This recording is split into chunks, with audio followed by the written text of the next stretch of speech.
오늘 우리에게 주신 하나님 말씀은 에스겔서 35장 1절부터 9절까지 말씀입니다. 구약성경 에스겔서 35장 1절부터 9절까지 말씀입니다. 다 찾으셨으면 1절부터 9절까지 하나님을 경외하는 마음으로 한 목소리로 함께 같이 읽겠습니다. 또 여호와의 말씀이 내게 임하여 이르시되 인자야 내 얼굴을 세일산으로 향하고 그에게 예언하여 이르기를 주 여호와께서 이같이 말씀하시되 세일산아 내가 너를 대적하여 내 손을 내 위에 펴서 내가 황무지와 공포의 대상이 되게 할지라. 내가 내 성읍들을 무너뜨리며 내가 황폐하게 되리니 내가 나를 여호와인 줄을 알리라. 내가 옛날부터 한을 품고 이스라엘 족속의 환난 때 곧 죄악의 마지막 때에 칼의 위력에 그들을 넘겼도다. 그러므로 주 여호와의 말씀이니라. 내가 나의 삶을 두고 맹세하노니 내가 너에게 피를 만나게 한즉 피가 너를 따르리라. 내가 피를 미워하지 아니하였은즉 피가 너를 따르리라. 내가 세일산이 황무지와 폐허가 되게 하여 그 위에 왕래하는 자를 다 끊을지라.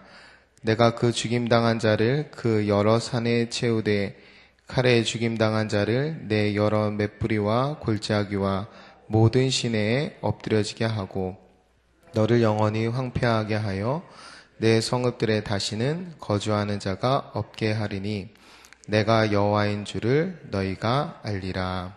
아멘. 오늘 말씀하시는 세일산은 에돔에 대한 말씀인데요. 35장 전체를 오늘하고 내일 이제 살펴보게 되는데 35장 전체가 에돔에 대한 심판이 예언되어 있는 말씀입니다. 아시겠지만 33장부터는 이 회복에 대해서 하나님 말씀하시고 실제 에돔에 대한 심판에 대한 예언은 25장에 사실 먼저 주어져 있거든요. 그런데 다시 심판이 여기에 들어와 있어요. 그러니까 회복의 이스라엘의 회복의 말씀을 하시는 중에 갑자기 다시 에돔에 대한 심판의 예언의 말씀이 있어서 좀 이게 들어와 있는 모양이 좀 어색한데 이거를 이렇게 이해할 수 있습니다. 그러니까 하나님이 이스라엘 백성들을 회복시키는데 이 에돔을 반드시 심판하셔야 됐던 거예요. 이 에돔의 심판 없이는 이스라엘이 온전히 회복될 수 없었기 때문에 여기에 에돔에 대한 심판의 예언이 들어와 있는 건데 우리가 이 말씀을 오늘 적용한다면 하나님이 우리에게 주시는 구원이 그렇게 완전한 구원을 주시고 온전한 구원을 주신다. 하나님이 우리에게 대적을 무찔러 주시고 우리에게 온전한 구원을 주시는 하나님이다. 이렇게 적용할 수 있겠고 또 한 가지는 우리가 하나님을 섬기고 예수 그리스도의 통치 아래 살아가는 구원받은 백성인데 우리가 구원받은 자로서 혹시 우리에게 여전히 그런 에돔과 같은 죄악의 모습이 있지 않은지 돌아볼 수 있습니다. 하나님이 우리에게 완벽한 완전한 구원을 주셨는데 우리가 그 구원에 그 복음에 합당한 삶을 살지 못하고 여전히 에돔과 같은 모습이 없는지 돌아볼 수 있습니다. 에돔이 심판받은 예언은 35장 전체에 나오는데 오늘 5절에 보면 첫 번째로 옛날부터 한을 품고 이스라엘 족속의 환난 때 죄악의 마지막 때는 바벨론에게 함락될 때입니다. 유다가 그때 함락될 때에 같이 사륙했다는 거예요. 그게 이 에돔이 심판받는 첫 번째 이유고 두 번째 이유는 내일 살펴볼 말씀 이제 10절하고 11절에 가면 그 선택받은 하나님이 택하신 이스라엘 백성의 땅을 계속 탐냈기 때문입니다. 맨 끝에 가면 그 백성을 조롱할 뿐만 아니라 그 이스라엘 백성을 택하신 하나님을 조롱했기 때문에 그러니까 이 세 가지 이유가 있는데 오늘이 이제 첫 번째 5절에 나오는 이 첫 번째 이유죠. 내가 옛날부터 한을 품고 이스라엘 족속의 환난 때 곧 죄악의 마지막 때에 칼의 위력에 그들을 넘겼도다. 이 말씀을 좀 살펴볼 건데요. 그러니까 여기서 내가라고 말하는 것은 에돔입니다. 에돔은 아시겠지만 에서의 후손을 에돔이라고 합니다. 그러니까 에서의 장자권을 누가 뺏어요? 야곱이 뺐죠. 그래서 야곱의 후손이 누굽니까? 그게 이스라엘이에요. 그러니까 에돔은 자신들의 조상의 장자권을 빼앗아서 복을 누리는 이 이스라엘 백성을 시기하고 미워하고 또 그들에게 옛날부터 한을 품을 수밖에 없는 것입니다. 그래서 이스라엘 백성이 가나안 땅에 들어갈 때도 대적을 하고 그 다음에 유다가 공경에 딱 처하니까, 그러니까 블레셋이 쳐들어오니까 그 공경 상황에 이때가 기회다 하고 들어가가지고 세력하고 빼앗는 거예요. 그게 옛날부터 있었던 그 한 때문에 그렇거든요. 그런데 우리가 그 하나님께 순종한다고 했을 때 우리가 사실은 그 상황과 환경에 순종을 하는 것입니다. 로마서 9장 20절에 이렇게 되어 있습니다. 이 사람아 내가 누구이기에 감히 하나님께 반문하느냐 지음받은 물건이 지은 자에게 어찌 나를 이같이 만들었느냐 말하겠느냐라는 말씀이 있어요. 우리가 피조물인 것을 인정하는 것이 창조주 하나님의 주권을 인정하는 삶입니다. 창세기 제일 앞부분에 죄를 짓고 예배를 합니다. 제사를 합니다. 그냥 가인과 아벨의 제사죠. 누구의 제사를 받으십니까? 아벨의 제사를 받으십니다. 가인의 제사를 받지 않죠. 그래서 가인이 아벨을 쳐 죽입니다. 그렇죠? 왜 안 받으셨습니까? 여기에는 피째 드리지 않아서 받지 않으셨다. 제약 이 저주된 땅에서 난 수산물로 드렸기 때문에 받지 않으셨다. 여러 가지 이야기들이 있는데 그걸 다 차치하고 하나님이 그냥 안 받으실 수도 있죠. 네, 하나님이 그냥 안 받으실 수도 있습니다. 사실 성경에 명확하게 왜 안 받으셨는지가 나와 있지 않아요. 그러니까 하나님이 그냥 안 받으셨다라고 이유 없이 생각할 수 있습니다. 그러니까 다시 아까 로마서 말씀을 기억하고 생각해 보면 하나님이 이유 없이 받지 않으실 권한이 있으신가요? 없으신가요? 있으시죠. 그런데 우리가 쉽게 반문한다는 거예요. 우리의 상황을 두고 하나님 나 왜 이렇게 못생기게 태어나게 했습니까? 하나님 나 왜 이렇게 가난하게 태어나게 했습니까? 하나님 나에게 왜 오늘 이런 상황을 주십니까? 라는 물음 자체가 하나님의 주권을 전혀 인정하지 않고 인생을 살아가는 것이고 또 하루를 살아가는 것입니다. 많이 하는 이 구원에 대해서 막 이렇게 이야기하고 배우고 할 때 많이 하는 질문 중에 하나가 그럼 조선시대에 태어난 사람은 너무 불공평한 거 아닙니까? 라고 묻는 경우가 있어요. 이게 되게 예리한 질문 같긴 하지만 이게 되게 우매한 질문인 것이 하나님에게 그러한 권한이 없으시냐는 거예요. 10사람이 물에 빠졌는데 건지는 사람이 한 명만 건졌어요. 다 건질 수 없어서. 그러면 건짐받지 못한 사람이 그 의로운 사람을 구출한 의로운 사람을 손가락질할 수 있겠냐는 거예요. 우리가 다 죄인인데 그 중에 하나님이 택하셔서 구원받은 걸 은혜라고 합니다. 그럼 구원받지 못한 사람이 그 하나님에 대해서 그것을 원망하거나 불평하거나 할 수 없는 거예요. 그것이 공평하지 않은 일이 아니라는 거죠. 우리가 하나님의 주권을 인정할 때 하나님이 특별한 이유 없이 우리에게 그렇게 하실 수 있는 분이라는 사실을 인정하는 겁니다. 나에게 하나님이 그러한 상황을 주신 것을 받아들이는 것이 하나님의 주권을 인정하는 거예요. 왜 그러냐면 여러분 생각해 보세요. 우리가 구원받은 것이 이유 없이 받은 것입니다. 내가 받은 구원은 이유 없이 받았음에도 그것은 따지지 않는데 내가 삶을 살아갈 때 나에게 일어나는 불평등한 상황들은 이유 없이 따진다는 거예요. 그것이 우리의 모순입니다.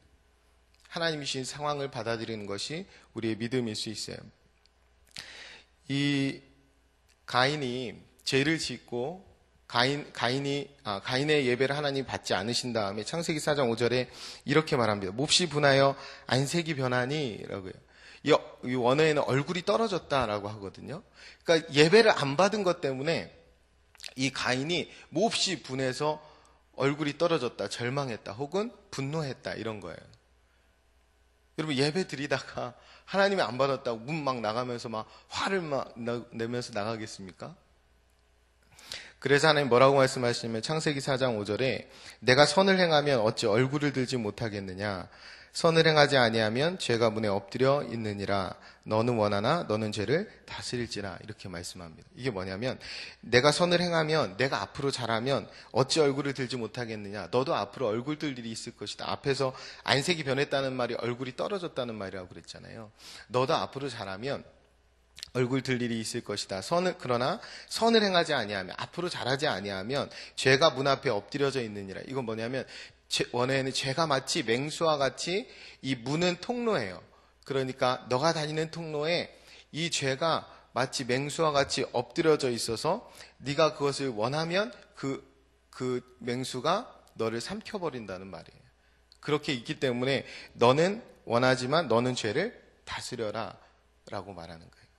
근데 이렇게 하지 못했죠.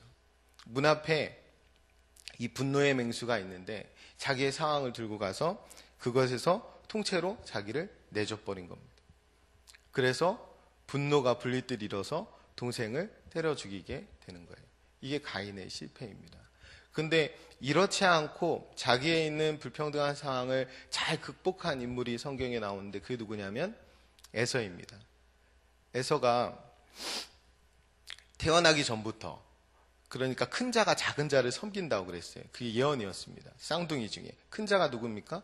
그게 에서예요. 작은 자가 야곱이고, 이 가인은요, 자기가 직접 제사를 드리고 예물을 드리다가 그걸 하나님이 받지 않으신 거예요. 자기가 어떤 행위를 했는데 그것에 대해 하나님 받지 않으신 거예요. 에서는요, 아무것도 한 게 없습니다. 그런데 복중에서부터 큰 자가 작은 자를 섬기라고 해요. 그래서 나와서는 사실 그걸 받아들이지 못합니다. 그래서 계속 축복을 구하고 그러다가 에서와 야곱 간에 문제가 생기죠.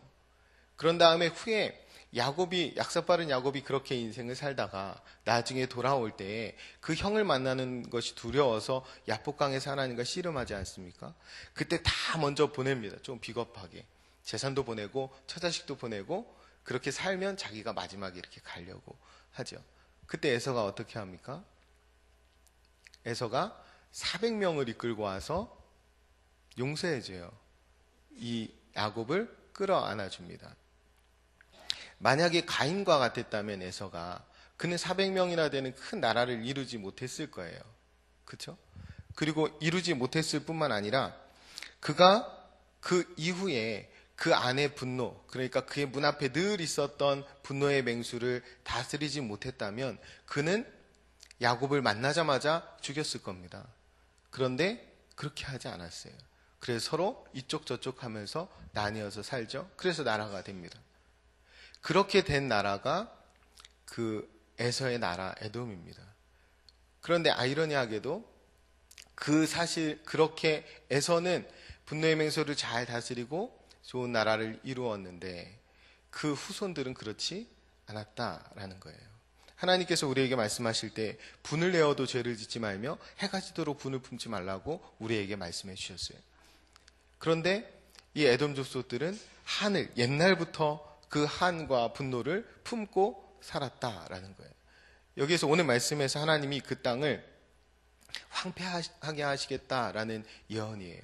근데 실제로 우리가 누군가에게 한을 품고 미워하면서 살아가면 이미 내 내면이 황폐하게 됩니다. 그러니까 내가 먼저 그러한 지옥과 같은 삶에 살게 되는 거예요. 하나님이 나에게 주신 상황을 받아들이지 않고 그것에 대해서 원망과 불평으로 살아간다면 천국 백성으로서 누려야 할 기쁨과 평안과 만족들을 전혀 누릴 수가 없습니다. 그래서 우리는 우리의 문 앞에, 우리가 사는 인생의 통로에 잠복해 있는 분노의 맹수와 같은 그 죄를 잘 다스릴 수 있어야 합니다. 에서의 후손이 당연히 다스렸어야 합니다. 에서가 그랬기 때문에. 우리가 누구입니까? 하나님이 우리에게 이유 없이 구원을 주셨어요. 우리가 한량없는 은혜를 받았습니다. 받을 수 없는 사랑을 받았어요. 그런데 쉽게 삶을 살면서 우리가 그리스도인임에도 불구하고 화를 내고 미워하고 분노하는 일이 잦다는 거예요.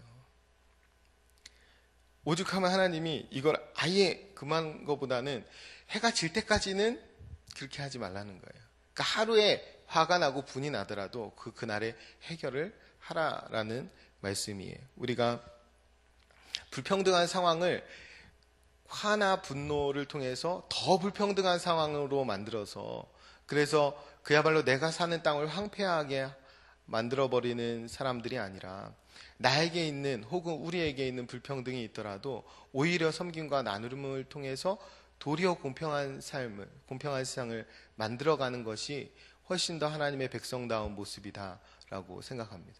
우리가 어제 하나님을 섬기고 예수 그리스도의 통치 아래에 사는 것이 그리스도인이라고 말씀드렸습니다. 우리가 하나님을 섬긴다는 것은 그분의 주권을 받아들이고 그분을 인정하고 그분을 높여드리며, 그리스도의 통치에 따른다는 것은 우리가 낮아지고 작아지기를 두려워하지 않는 것입니다. 십자가의 가치와 방식대로 살아가는 거예요. 내가 많이 가졌다면 작은 자에게 주는 것입니다. 그래야 하나님의 나라, 공평한 나라가, 정의가 이루어지는 거예요. 우리가 오늘 내 안에 이 에돔 족속과 같이 혹시 남아있는 그런 환이나 원한이나 미움이나 이런 것들이 있다면 성령님이 그것들을 털어내 주시도록 함께 기도했으면 좋겠습니다. 그것들이 우리 안에 남아있으면 하나님이 우리를 회복시켜 주시고 은혜 주시고 구원하셨음에도 불구하고 우리는 그것을 누리고 살지 못하는 거예요. 내 내면을 위해서, 내 내면이 그야말로 푸른 초장이 되도록 하기 위해서, 황폐해지지 않도록 하기 위해서 우리가 먼저 그것들을 털어낼 수 있어야 합니다.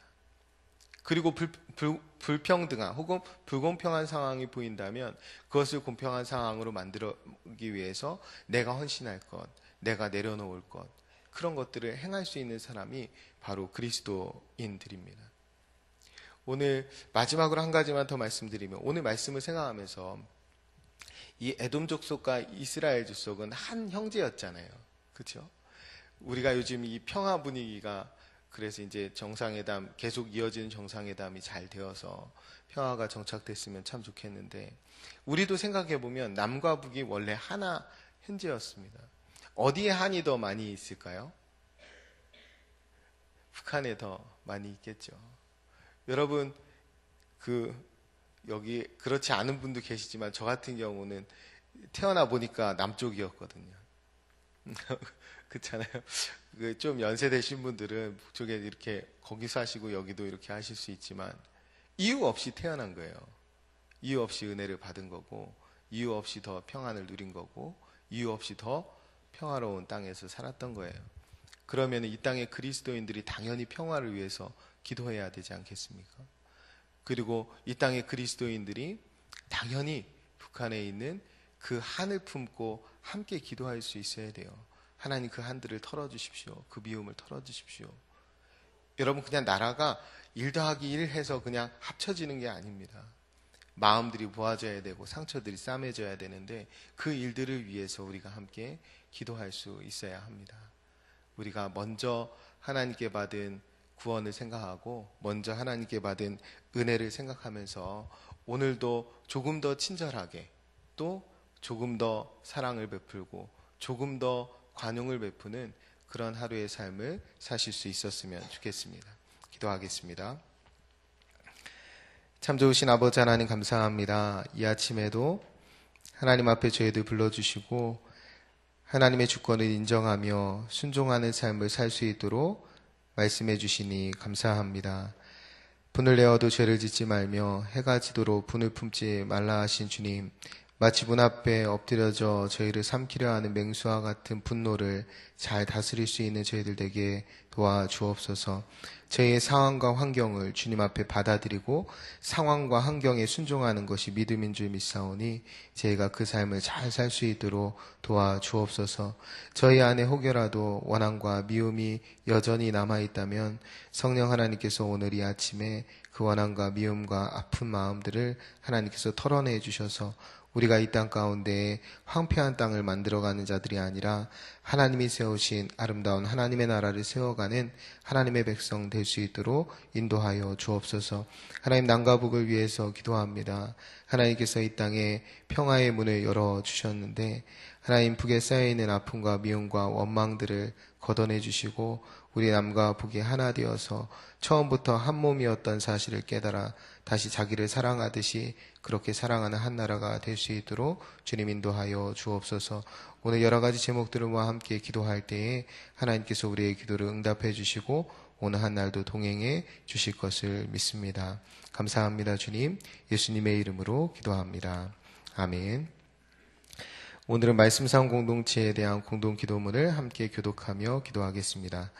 말씀과 삶이 어우러져야 참된 부흥이 일어나는 것을 믿습니다. 우리 허물과 연약함을 겸허하게 고백하며 말씀을 사모합니다. 진리의 말씀 성경에 약속된 하나님의 부흥을 기다립니다.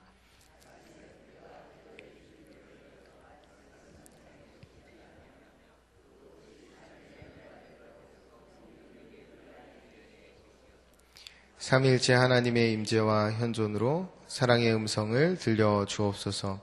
주님, 우리 공동체의 비전을 굳센 믿음으로 거듭하여 선포합니다. 하나님 말씀의 거룩한 리더십으로 그리스도인의 삶과 세계를 변화시킨다. 아멘. 함께 주기도문 하시겠습니다. 하늘에 계신 우리 아버지, 아버지의 이름을 거룩하게 하시며 아버지의 나라가 오게 하시며 아버지의 뜻이 하늘에서와 같이 땅에서도 이루어지게 하소서.